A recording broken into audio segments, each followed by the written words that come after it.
Bueno, pues nuevamente para los que nos escuchan, que ya están aquí conectados desde hace rato, buenas noches. Para los que se van conectando al video que vamos comenzando a transmitir o a grabar, buenas noches para ustedes. Y pues estamos hoy en sesión presencial. Espero que hayan visto el video de la semana pasada. Si no lo han visto, véanlo. ¿Por qué? Porque es como la primera parte del de hoy. De por sí vamos en una serie donde estamos hablando de diversos aspectos de la fe, pero el de la semana pasada y el de hoy son dos lados diferentes de la moneda. La semana pasada hablábamos de aspectos o de elementos que nos van a ayudar a fortalecer nuestra fe, a desarrollarla. Acordarnos que la fe funciona como si fuera un músculo, vamos a decirle así, donde tenemos que desarrollarlo. Ya está ahí, ya lo tenemos. La fe es un regalo de Dios, es una gracia. Dice la palabra que Él nos da a cada uno una medida de fe, la que Él considere. Y esa medida de fe es nuestra tarea, empezar a multiplicarla y empezar a fortalecerla. Si lo asociamos a un músculo, pues el tema es fortalecer nuestra fe. Hay ejercicios, ¿verdad? Si tú quieres desarrollar fuerza en partes de tu cuerpo, hay ciertos ejercicios que te van a ayudar a desarrollar esta fuerza, a desarrollar esta resistencia, a tener la capacidad de cargar más peso progresivamente. Y lo mismo pasa con nuestra fe.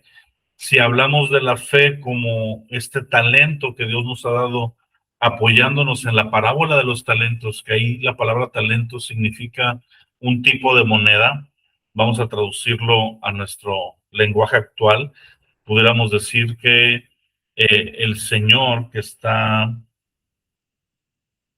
en... Permítame porque voy a añadir a alguien. Ilse se va a meter. Perfecto. Si podemos hablar de que dice la parábola de los talentos que el Señor de un lugar, de una tierra, salió de viaje y antes de salir se toma a 3 siervos. Y hay una enseñanza muy profunda en esta parábola, pudiéramos verla después por separado, pero básicamente dice que a cada uno le dio cierta cantidad de dinero. Uno le dio 10 talentos, vamos a usar la palabra pesos para contextualizarlo.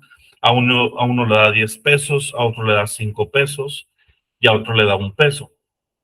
Y entonces el Señor se va de viaje y regresa después, y lo primero que él hace cuando regresa es que junta de nuevo a sus siervos y les pide cuentas de aquello que él les dio para que administraran y lo trabajaran.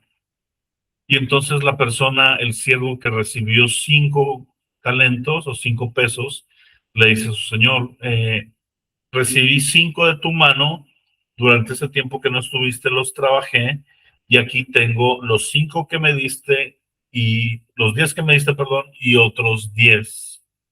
Y entonces le entrega 20 talentos. Y el otro, el segundo, sí tenía 5 y él igual trabajó los 5 que le dieron en otros 5 y se lo entrega a su señor. Aquí están los 5 que me diste y estos 5. Pero al que le dio un talento, él responde con una excusa y le dice, tuve miedo y escondí el talento que tú me diste. Aquí está intacto, no te preocupes, no lo perdiste, pero aquí está. Y entonces el Señor elogia al primer y al segundo siervo, pero reprende al tercero. Y al tercero le dice, debiste de haber al menos colocado mi dinero en el banco para que al menos generara unos pocos intereses en vez de haberlo escondido bajo tierra. Y le quita el talento que tiene él, se lo quita y se lo da al que produjo, tenía 10 y produjo otros 10. Y termina la parábola diciendo, al que tiene se le dará más y al que no tiene, aún lo poco que tiene se le quitará. Y suena a simple vista, suena un poco injusto.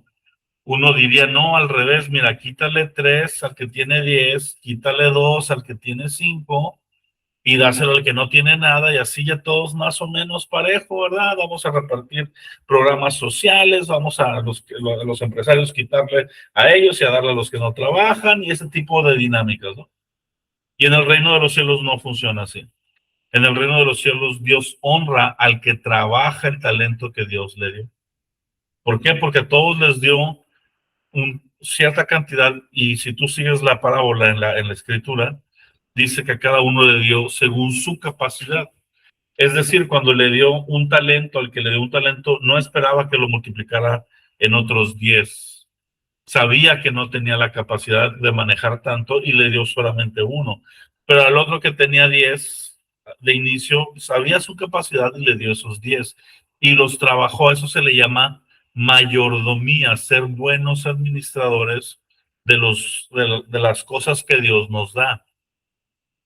Y Dios, entre las cosas que nos ha dado, esta es una enseñanza, vuelvo a lo mismo, pudiéramos profundizar una sola reunión para eso, pudiéramos hablar del tiempo, pudiéramos hablar de los bienes que Dios nos ha dado, pudiéramos hablar de relaciones, todo se puede administrar y todo se puede trabajar y todo se puede multiplicar. Pero ahorita estamos hablando de la fe. De manera que Dios espera, es parte de su carácter, esperar que tú y yo multipliquemos la fe que tenemos. Él nos ha dado una medida y esa fe se puede poner a trabajar y se puede multiplicar. Y entonces seremos buenos administradores porque tendremos el recurso que Dios nos dio multiplicado, lo podremos administrar durante ese tiempo y cuando llegue el tiempo de rendir cuentas, podremos rendir buenas cuentas acerca de este tema en particular de la fe. La semana pasada yo les hablé de varias cosas que aumentan la fe o que nos ayudan a multiplicar la fe. No las voy a mencionar ahorita para que si no has visto el video, vayas en YouTube y lo veas. Pero yo te decía una frase, disculpa, te decía una frase la semana pasada en el video, y es que si tú aplicas los principios que yo enseñé en esos videos, no porque sean mis principios, sino porque todos los tomé de la escritura, si tú los aplicas disciplinadamente, vas a tener resultados. Si tú no los aplicas, no vas a tener resultados. Pero si tú tomas esos principios y diligentemente los comienzas a poner en práctica, van a dar fruto. Es muy sencillo, es muy práctico. La enseñanza de la semana pasada y la enseñanza de hoy son enseñanzas prácticas, no tienen que ver en cómo te sientes, no tiene que ver en cuántos años tienes en la fe, no tiene que ver en tu capacidad, tiene que ver con simplemente poner en práctica cada uno de los puntos que enseñé. Y así como 2 más 2 da 4, si, por poner un ejemplo, si tú tomas tiempo estudiando la palabra de Dios, eso automáticamente va a fortalecer tu fe. Es como la comida. También, si tú comes alimentos saludables, vas a tener resultados saludables. Si tú haces ejercicio, si tú vas al gimnasio, vas a tener resultados. Si no lo haces, también vas a tener resultados negativos, pero también va a haber resultados. Y así es esto. De modo que si tú aplicas lo que te enseñé la semana pasada, vas a tener bendición. Y si tú cuidas de protegerte de lo que vamos a hablar hoy, porque hoy vamos a hablar de enemigos de la fe, pudiera llamarse así el tema de hoy, enemigos de nuestra fe. Si tú te proteges de estas cosas, que también lo puedes hacer de una forma práctica, entonces, haciendo lo primero, añadiendo aquello que te fortalece la fe y blindándote, vas a tener una fe muy sana y una fe que va a ir creciendo poco a poco, porque volvemos a lo mismo, la fe es un elemento natural. Nadie desarrolla hiperfe en 2 semanas, eso no existe, ¿verdad? No es como, no sé si te ha tocado esos videos de Facebook de 20 días haciendo estas cosas y vas a tener resultados.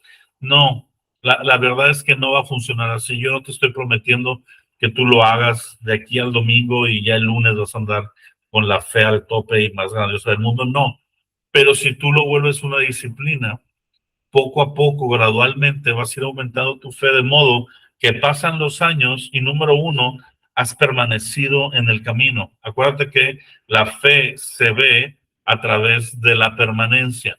Vidas que comienzan a caminar con Cristo y pasan los años y siguen caminando con Cristo. No importa tanto cuánto avances, cuánto corres, cuánto logras. No, eso muchas veces lo queremos medir nosotros, pero el Señor lo que mide es que haya un avance y que haya una permanencia. ¿Ok? Entonces nuestra fe es como cualquier elemento de nuestra vida, va a crecer gradualmente, se va a desarrollar, va a llegar a una madurez. ¿Ok? Entonces, vamos a comenzar con el primer enemigo de la fe el día de hoy. Y el primer enemigo de la fe que yo veo, vamos a tomar un versículo que está en Primera de Corintios 15:33, yo te lo voy a leer. 33 y 34, dice, no erréis o no te equivoques, ¿verdad? Las malas conversaciones corrompen las buenas costumbres. Velen debidamente y no pequen, porque algunos no conocen a Dios y para vergüenza suya lo digo. Pablo está hablando de la iglesia de Corintio y la iglesia de Corintio tenía una característica. La iglesia de Corintio era una iglesia muy fuerte en lo sobrenatural. Era una iglesia donde había muchos dones del Espíritu fluyendo. Era una iglesia donde había milagros, donde había muchas señales. Pero era una iglesia donde había mucha gente con una vida cristiana muy inmadura y muy carnal. La primera parte de la primera epístola a los Corintios, Pablo dedica un tiempo corrigiéndolos de envidias, pleitos y celos que tienen entre sí como iglesia. Y, perdón, en medida que va tratando ciertos asuntos de pecado. Había tanta carnalidad dentro de esta iglesia que él trata un asunto por ahí del capítulo 5 de la primera carta, donde habla de un hombre que se está acostando, está teniendo relaciones con la esposa de su papá, no con su mamá, porque ya su mamá había fallecido, pero con su madrastra, con la nueva esposa de su papá, este hombre estaba manteniendo intimidad. Y entonces la iglesia de ese entonces lo sabía y lo estaba, digamos, permitiendo, no estaban corrigiendo este comportamiento. Y entonces Pablo, en medio de ese contexto, Pablo habla de la firmeza del carácter y Pablo habla de la madurez y Pablo habla de ponernos en disciplina con el Señor, porque una cosa son que veamos milagros, eso es un regalo, eso es una gracia y no tiene que ver con tu crecimiento espiritual, pero el carácter sí tiene que ver con el crecimiento espiritual. De modo que en esta parte, cuando llega esta parte, Pablo está hablando de aquellas cosas que nosotros permitimos que estén a nuestro alrededor, porque determinan de lo que nos estamos alimentando. Por eso dice, no erréis, las malas conversaciones corrompen las buenas costumbres. Y uno diría, ¿qué tiene que ver una costumbre con una conversación? Se refiere a las pláticas que hay alrededor de nosotros, aquello a lo que le prestamos oído. Y yendo específicamente al tema del que estoy hablando, un elemento que va a menguar nuestra fe puede ser cuando tú y yo nos rodeamos de gente llena de pesimismo, llena de pensamientos contrarios a la fe, llena de carnalidad. Y entonces lo que nosotros estamos tomando, se usa mucho esta palabra que se puso de moda de 10 años para acá, se vuelve un ambiente tóxico y nuestra fe se empieza a intoxicar. Cuando tú tienes un grupo cercano de personas donde cada vez que se tocan ciertos temas, las palabras, lo que sale ahí es desánimo, lo que sale ahí es duda, lo que sale ahí es, no sé, les hablas de que quieres emprender, quiero comenzar un emprendimiento, fíjate que traigo la intención de comenzar un negocio y sale alguien ahí, no, ni para qué empieces, mira, ahorita nada está pegando, la economía está por el suelo, no, córtate ese rollo, mira, mejor ni pierdas tu tiempo. Y a lo mejor te lo dijo con toda la buena intención del mundo, a lo mejor esa persona trató de aprender, no le jaló, está traumada y quiere que tú no pases por el mismo problema y su intención es buena, pero sus palabras son palabras que roban la fe. Sí, no es lo mismo, ¿verdad? Que te diga, oye, nada más, pues mira, ten cuidado, organízate bien, piénsale bien lo que vas a hacer, hacia dónde, porque yo tuve esta experiencia, a lo mejor te ayuda a lo que yo viví, pero ánimo, dale adelante, pon las cosas en las manos de Dios y que Dios te bendiga y que Dios te prospere. Son dos formas diferentes de ver la vida. Y yo sé que muchos de nosotros tenemos a esas personas alrededor de nosotros que tienden a ver la vida negativamente y a lanzar esas palabras, y esas palabras muchas veces se quedan haciendo eco en nosotros. Es un ambiente que respiramos, que está impregnándose en nosotros, y queramos o no empiezan a condicionar cómo pensamos, y si empieza a condicionar cómo pensamos, va a condicionar cómo actuamos. Y pasa lo contrario. La semana pasada te hablaba, uno de los puntos de multiplicar tu fe es tener gente de fe cerca, ¿ok? Es muy, muy diferente cuando yo tengo una situación difícil. Por ejemplo, en la iglesia yo tengo amigos que son pastores. Y entonces yo le hablo a estos amigos que son pastores, que han pasado por lo mismo que yo, que algunos de ellos ya se han aventado los mismos tiros, el mismo gigante, ya saben por dónde ir, y les hablo y les abro mi corazón y fíjate que estoy batallando con esto, la gente está así, o estoy batallando con esta área.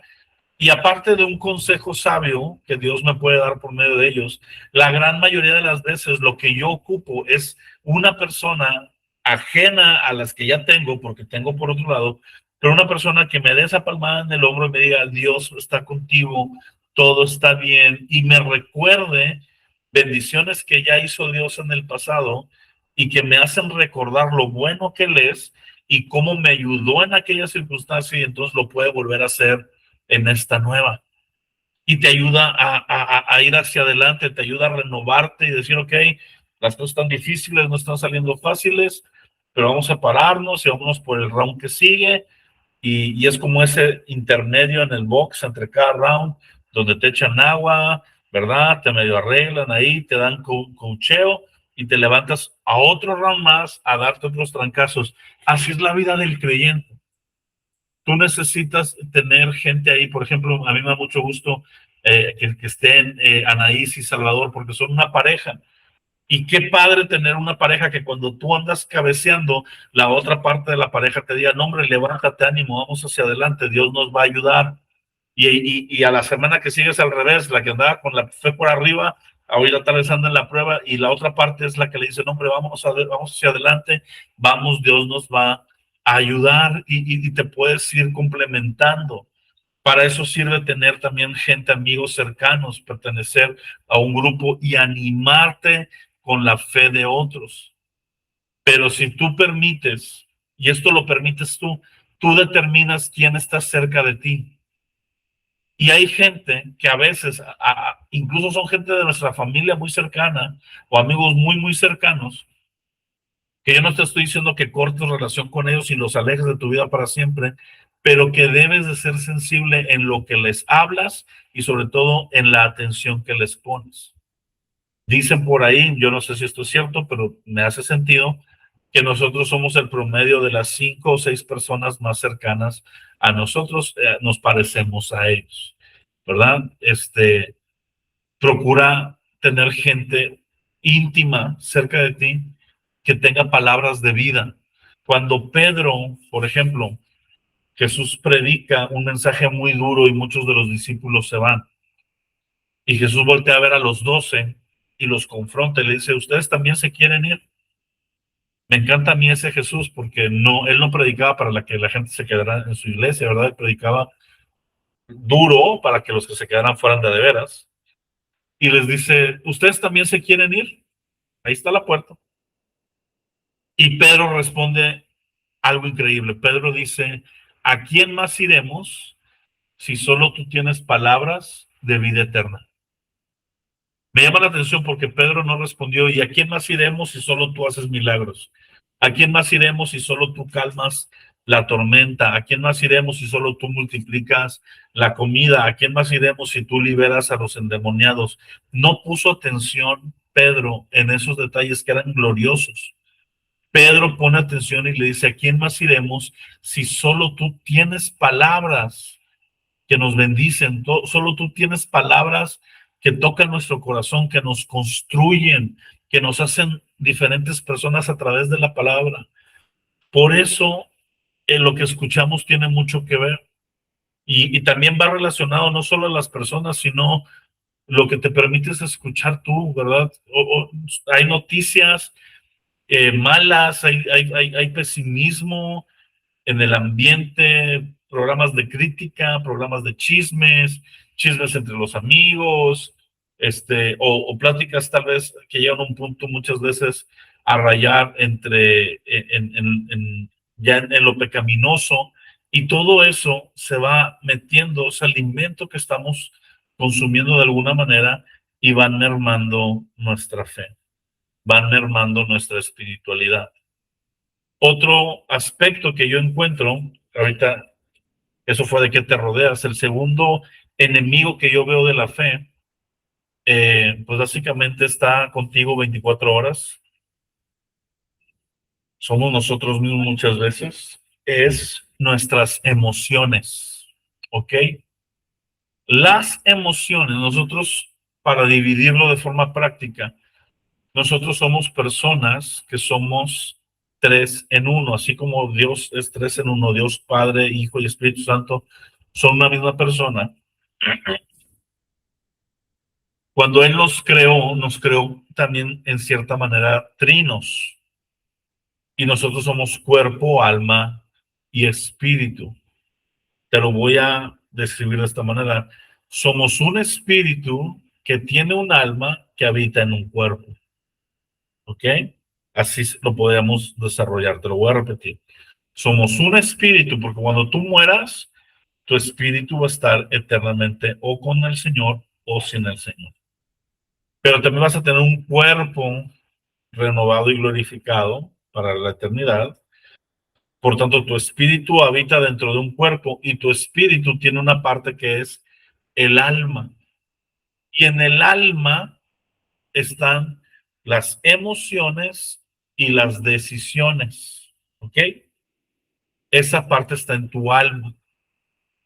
Tu alma se va a ir. Nosotros tenemos la parte espiritual y la parte carnal. La parte carnal es nuestra naturaleza caída, es la que se va al pecado. Es esa parte a la que le gusta pecar, porque si el pecado no gustara, no pecaríamos. Claro que hay un gusto en pecar en la carne. Tu espíritu se duele, tu relación con Dios se estorba, pero en la carne ese momento se siente satisfactorio. El problema es que la gente pierde muchas veces su eternidad por momentos pasajeros de placer carnal. Y es ahí donde no estamos nosotros, porque estamos caminando con el Señor, ¿ok? Pero para que tu espíritu, tu alma tome la decisión correcta, porque Pablo dice, lo que quiero hacer no hago, y lo que no quiero hacer, eso termino haciendo. Como tus decisiones están en el alma, y en el alma están las emociones, tú tienes que aprender a fortalecer tu espíritu para que tu espíritu pueda jalar al alma hacia su campo y no la carnalidad hacia su campo. Es como si tuvieras dos perros dentro de ti, dos Rottweilers, porque yo tengo un Rottweiler, me gusta ponerlo como ejemplo. Tienes dos Rottweilers, imagínate un Rottweiler bueno y uno malo, y a uno lo alimentas y a otros no, y lo pones a pelear. ¿Quién va a ganar? El que está bien alimentado. No va a ganar el otro porque está débil. De hecho, por ejemplo, una vez que tuvimos que pasar a mi perro por un entrenamiento, y era un entrenamiento de guardia y protección, y se trataba pues de romperle ahí un poquito el instinto y ciertas cosas, y el consejo que dio el entrenador fue: no lo alimentes bien completo, dale alimento diario, pero no le des su ración completa durante 3, 4 días. ¿Para qué? Para que cuando yo vaya a tratar con él, no esté fuerte en su voluntad, sino que esté un poco más débil y pueda ser más fácil llevarlo por el entrenamiento. Yo, oh, wow, aquí hay una verdad espiritual. Porque lo mismo pasa con nosotros. Cuando tú te estás alimentando espiritualmente bien, estás leyendo la palabra, estás teniendo comunión con Dios, estás teniendo adoración, estás teniendo un estilo de vida espiritual, tu alma se carga hacia ese lado y entonces tus emociones están dirigidas hacia Dios. Tu amor está dirigido hacia Dios. Viene una situación difícil y dices, no importa, nos la aventamos. Ahorita ando con todo el power, ¿verdad? Échenme un endemoniado y yo me lo libero. Ahorita no pasa nada, ¿verdad? Viene una crisis económica y tú dices, Dios proveerá. ¿Por qué? Porque tu espíritu es el que está gobernando en ese momento sobre tus emociones y por tanto sobre tus decisiones, y tomas decisiones sabias. Pero cuando está la ausencia de todo esto y has alimentado tu carne, ¿verdad? Imagínate que pasa una semana sin que te metas a la palabra, sin que pases tiempo en oración y además te rodeaste de pura persona tóxica, viene cualquier problema que a veces no es tan grande y tu fe está disminuida, tu fe está mermada y tus emociones empiezan a gobernar. Empieza a venir temor, empieza a venir duda, empieza a venir miedos, empiezan a venir desánimo, empieza a venir todo esto que es las partes negativas de tus emociones que afloran cuando tu espiritualidad no ha sido alimentada. Y entonces tus emociones se vuelven enemigas de tu fe. Y es ahí donde tienes que aprender a ser una persona que no se guía por emociones.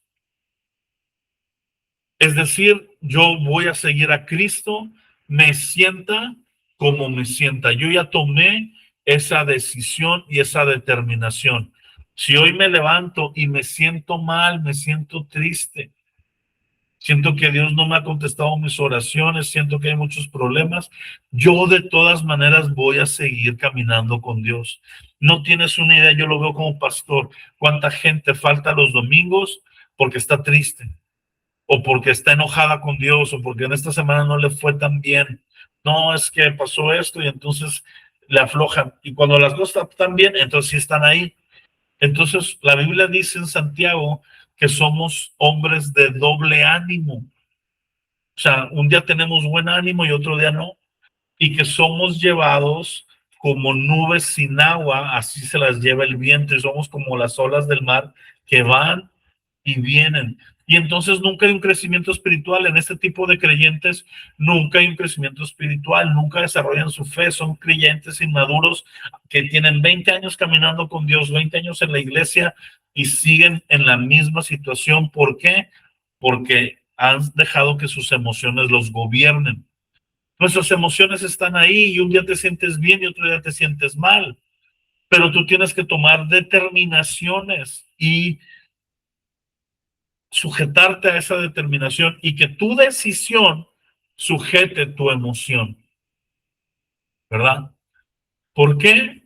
Porque si tú te mueves por emociones, es por eso que hombres dejan a sus familias, porque tomaron la decisión de seguir, de estar casados con su esposa, pero de repente en la emoción, una morrita que anda por ahí, que les está tirando el ojo, ¿verdad? Pues les llama la atención y entonces ellos en su emoción sienten que, ¿verdad? Que ella sí los entiende y que entonces por aquí y pum, se van y terminan en adulterio, terminan dejando una familia porque no gobernaron su emoción. No fueron personas que decidieran y hicieran caso a eso. Tentaciones todos vamos a tener, todos vamos a pasar por momentos donde hay ofertas que pueden ser tentadoras, tal vez una oferta económica. Mira, haz esto, te va a generar dinero fácil y entonces tú, ¿verdad? Que no eres una persona que te estás dejando guiar por la sabiduría, sino por tus emociones. Dices, ahorita aquí meto lo que me queda de la quincena, lo echo ahí, voy a tener el doble y ya te transaron y ya te quedaste sin nada y ya estás endeudado. En vez de ser una persona que se mueve, sí, traigo esta emoción, tengo esta tentación, pero no es sabio, voy a gobernarme, yo determiné que yo voy a hacer esto de esta manera, ahorrando, poniendo a Dios primero, etcétera, emprendiendo, invirtiendo bien, y aunque cueste más tiempo y más esto, y tomas buenas decisiones, tu fe te va a ayudar ahí, pero Si nosotros nos dejamos llevar por la emoción, nuestra fe va a estar ahogada porque las emociones tienden a ser muchas veces negativas. Tenemos esa parte dentro de nosotros. Por otro lado, si tú fortaleces tu espíritu, llega el momento que tu fe empieza a gobernar a tus emociones. Y entonces te sientas como te sientas, tú te levantas y sigues caminando y sigues adorando y sigues avanzando, porque ya no es cómo te sientes o qué está la situación, es que tu fe ya está fortaleciéndote y ella es la que te está dirigiendo. El próximo punto está en Efesios capítulo 6. Disculpa. Efesios 6:10 en adelante habla de la armadura de Dios. Yo voy a hablar solo de un punto de la armadura de Dios ahorita. Y dice lo siguiente, dice en el versículo 16, dice, sobre todo, toma el escudo de la fe, con que puedas apagar todos los dardos de fuego del maligno. El escudo de la fe. Esto es muy parecido a lo de las emociones, pero tiene una diferencia. Hay algo que se llama dardos de fuego del maligno que describe aquí. Y Satanás, el enemigo de nuestras almas, que está buscando que tú caigas, que está buscando que tú no caminas, no avances con Dios. Él no puede leer nuestros pensamientos. No tiene ese poder solo lo tiene Dios. Ningún ángel, ninguna creación puede leer tus pensamientos. Todo lo que está alrededor de nosotros hay seres espirituales, se alimentan y conocen aquello de lo que hablamos, pero no de lo que pensamos. El problema muchos de nosotros es que platicamos lo que pensamos y entonces por ahí te tuercen. Se dan cuenta de tu comportamiento, te estudian y pueden deducir cosas, pero no hay una claridad en ellos de lo que piensas. Dios sí la tiene, Dios conoce el pensamiento más íntimo de tu corazón. Conoce tus pensamientos mejor que tú mismo y que yo mismo. Pero lo que sí puede hacer Satanás, él no puede meterse y tomar información de tu mente, pero él sí puede lanzar información él desde fuera a tu mente. Puede usar tu mente como una pantalla en blanco y proyectar sobre ella información, pensamiento y cultura. Y eso es la estrategia que él ha estado haciendo los últimos años. Hay una estrategia de cambiar la forma y la cultura de las nuevas generaciones. Hay una forma y paradigmas que se han ido cambiando progresivamente precisamente en esa cultura llamada el progresismo, donde el aborto, donde la familia, hombre con hombre, mujer con mujer, que no son el plan que Dios diseñó en su palabra, donde el cambio de identidad de género y todo esto se está no solo aprobando, sino potencializando, se está llevando a enseñar, se está llevando a tratar de promoverlo. Y entonces a los que tenemos un pensamiento establecido en los principios bíblicos, nos llaman conservadores, nos llaman no tolerantes, nos llaman de esta manera, y eso ha pasado, es una estrategia que Satanás ha desarrollado durante los últimos 20, 25 años. Y funciona de esa manera, lanzando pensamientos. A veces usa gente, y esto se enlaza con lo que hablamos hace rato. La gente que con sus palabras te desanima, a veces son personas que están siendo movidas en este afán del enemigo de lanzarte pensamientos.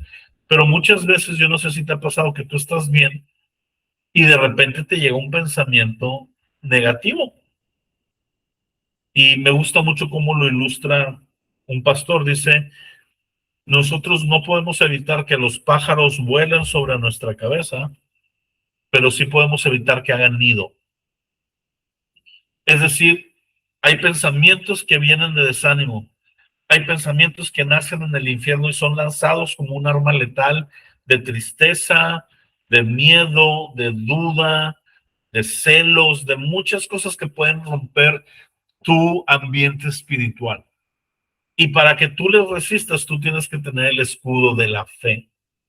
Por eso te hablo que es un enemigo de nuestra fe, porque donde busca golpearte es para que no puedas tener este escudo. Y la forma de fortalecerte es fortaleciendo tu fe.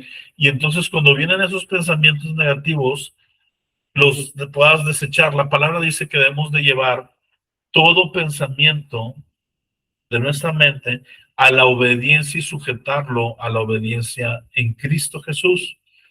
Es decir, pasa por mí un pensamiento de renunciar. Voy a renunciar y dejar la iglesia porque no está funcionando. Ese pensamiento no viene del Espíritu Santo.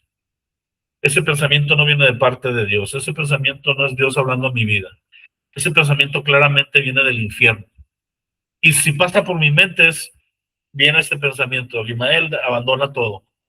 Yo tengo que tomar el escudo de la fe y decir, ¿sabes qué? Este pensamiento lo reprendo. Este pensamiento yo lo llevo a la obediencia y yo no voy a abandonar, sino que al contrario, voy a caminar más en fe, voy a permanecer, voy a seguir y dejo este pensamiento hacia un lado, lo ignoro, lo saco. No me hago de la vista gorda, no digo soy de palo, no, no, no. Lo confronto. Llegó y lo voy a tomar y lo voy a retirar. Pero ¿qué pasa si llega este pensamiento? Ismael, deja todo. Y yo empiezo a hacerle eco. Pues sí, ¿verdad? Sí debería, se me hace que sí debería dejar las cosas porque, no, pues la verdad es que ahorita la economía no está funcionando. Mira, los aranceles, Donald Trump, Portugal empató. No, no, las cosas no están funcionando bien. Y empiezo yo con cosas obviamente más serias que estas que mencioné, son ejemplos vagos para comicidad. Pero empiezo a ahondar, sí. No es que ni pierdas el tiempo con tal persona, no le compartes el evangelio, nunca va a cambiar. Sí, sí, cierto, no va a cambiar. Si esta persona de plano su corazón es bien duro, mira, yo intenté, no, no, ya mejor, ya lo voy a dejar por la paz. Es más, ¿para qué me esfuerzo yo? ¿Para qué no hacemos mensos? Yo tampoco he cambiado. Y empiezo una borlote de pensamientos que terminan ahogando nuestra fe, que funcionaron porque el enemigo lanzó un pensamiento y nosotros empezamos a ahondar en él, en vez de sujetarlo, llevarlo a la obediencia en Cristo y zafarlo. Y con esto paso al siguiente punto que siento que es como una escalera que provoca estos tipos de actitudes. Y es el ocio, el tener espacio excesivamente libre sin dedicarlo a algo de provecho y más a algo santo. Cuando tú y yo tenemos mucho tiempo libre, Satanás va a tener su taller de trabajo en tu mente. Es donde puedes empezar a idear cosas, es donde empiezas a ser tentado en pecados y empiezas primero tal vez a resistir, pero conforme pasa el tiempo empiezas a ceder y te encuentras de repente en un punto de tu vida hasta maquinando y pensando cómo desarrollar aquello que sabes que está mal, porque caíste en el ocio. Dice la palabra de Dios que hubo un pueblo que se llamaba Sodoma y Gomorra, que el problema de ellos fue que tuvieron abundancia de pan y abundancia de tiempo. Es decir, tenían sus necesidades saciadas y tenían mucho tiempo libre y empezaron a idear pecado tras pecado tras pecado. Cuando tú y yo somos ociosos, por eso es importante administrar bien nuestro tiempo, trabajar, dedicar un tiempo en familia, dedicar un tiempo de esparcimiento, pero cuando abusamos en el esparcimiento, y no rodeamos nuestra vida de cosas que tengan que ver con Dios. Yo trato que mi esparcimiento a veces tenga que ver con Dios, ¿verdad? Claro que veo una serie, claro que me gusta ver películas, soy fan de Star Wars, del Señor de los Anillos, de muchas cosas así. Me encanta el fútbol, ahorita que está el Mundial, aunque casi no se siente ambiente mundialista, pero me encanta estar viendo partidos, ¿verdad? Pero a la vez de repente mi tiempo de entretenimiento es leer un libro cristiano que me va a edificar. Ya leí la Biblia, ya oré, ya pasé esto y empiezo a leer sobre un tema que me va a edificar. o ver un estudio, me pongo a leer un estudio ahí en internet, o me meto a una clase, eh, a un curso, ¿verdad? De algún pastor, que es mi tiempo libre, pero lo estoy usando para que mi vida espiritual esté alimentada y me entretiene, me causa deleite porque me gusta estudiarlo, pero aparte está viendo un resultado tangente. Por otro lado, yo me he dado cuenta cuando he tenido tiempos de ocio, es cuando caigo en pecados seguidos, cuando estoy atado a ciertas cosas que ya había dejado, es cuando empiezo a buscar y a buscar más deleitarme a mí mismo, y entonces me doy cuenta que tiene que ver con el ocio. Si tú y yo somos ociosos, va a venir pensamientos. Si vienen esos pensamientos y los anidamos, va a menguar nuestra fe.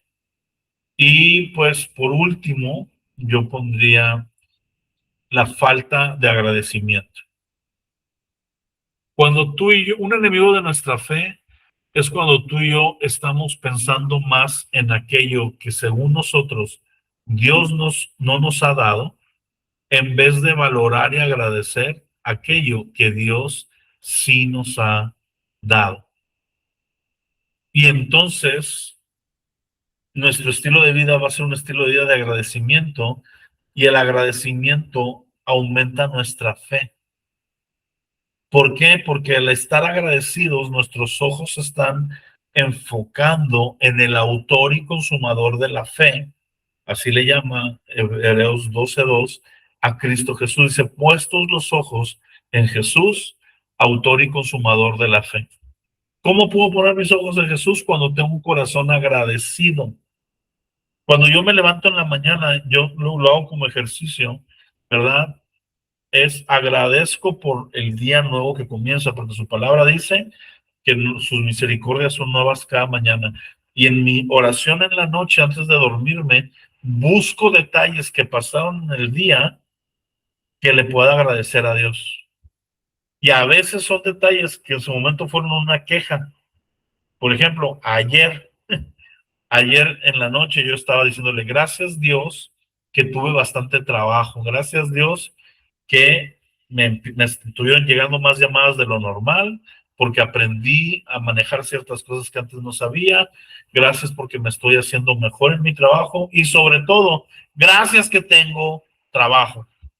Estaría bien mal, estaría bien en el hoyo, ¿verdad? Si estuviera ahorita en un punto donde no tengo nada de trabajo y anduviera buscando y dijera lo que fuera, pónganme a hacer lo que sea. Esa situación es más difícil que tener un trabajo que te cansa. Y yo me pude haber dormido amargado y decir, ay, el día estuvo muy fastidioso, ya nadie me hable, ya mejor quiero saber, no quiero hacer nada de hoy, ya a ver qué trae mañana. Esa es una actitud. Y la otra es dormir agradecido y decir, gracias Señor que tengo este trabajo. Gracias Señor, ¿verdad? Los que me conocen más de cerca saben, mi mamá pues está en una situación de delicada de salud. Y yo podría dormirme amargado. Ay, estoy aquí, tengo que venir a cuidarla, quisiera poder estar más tiempo en mi casa, y pues, pobrecita de ella, Señor, ¿por qué, verdad? En vez de que tú le ayudaras. Es una actitud a tomar. Y la otra es, gracias Dios, que tengo este tiempo que puedo invertir aquí y verla y pasar tiempo con ella. Y gracias que nos la estás manteniendo. El año pasado parecía que ya se nos iba, y aquí sigue. Gracias que sigue con nosotros. Y es una actitud diferente en cómo estás enfocando tu vida, y tu agradecimiento gesta una nueva fe. Tu agradecimiento fortalece la fe que ya tienes, pero la queja y la falta de gratitud, porque la queja es hermana de la falta de gratitud. No, Dios no me ha dado una casa propia, Dios no me ha dado este trabajo, Dios no me ha dado este carro, Dios no me ha dado este sueño personal que yo tengo.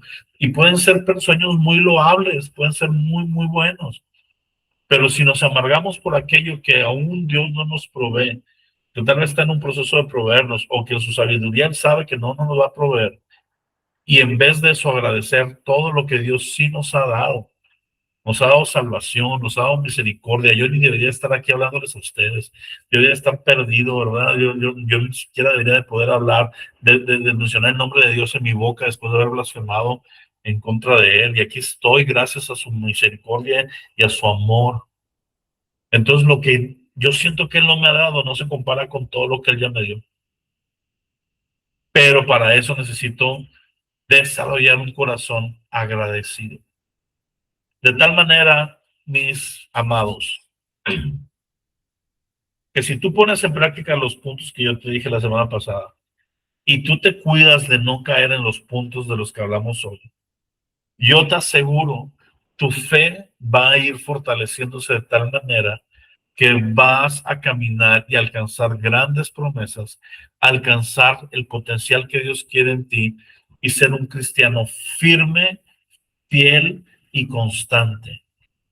Yo no te estoy prometiendo dinero, yo no te estoy prometiendo recursos económicos, yo no te estoy prometiendo que todos los sueños de tu vida se van a hacer realidad, porque eso no existe. Pero sí te estoy diciendo que vas a desarrollar una fe que te va a permitir alcanzar grandes cosas, alcanzar el propósito de Dios, caminar bajo otros principios y en mucho grado de tu vida un nivel de bendición, aún material, aún económica, aún en muchas áreas, que tú no podrías imaginar tener antes, y una paz que sobrepasa todo el entendimiento. Pero necesitas desarrollar un estilo de vida activo de fe, procurando lo que fortalece tu fe y quitando aquello que la debilita. ¿Sale? En este punto voy a concluir la grabación. Me despido de aquellos que nos están viendo por el video.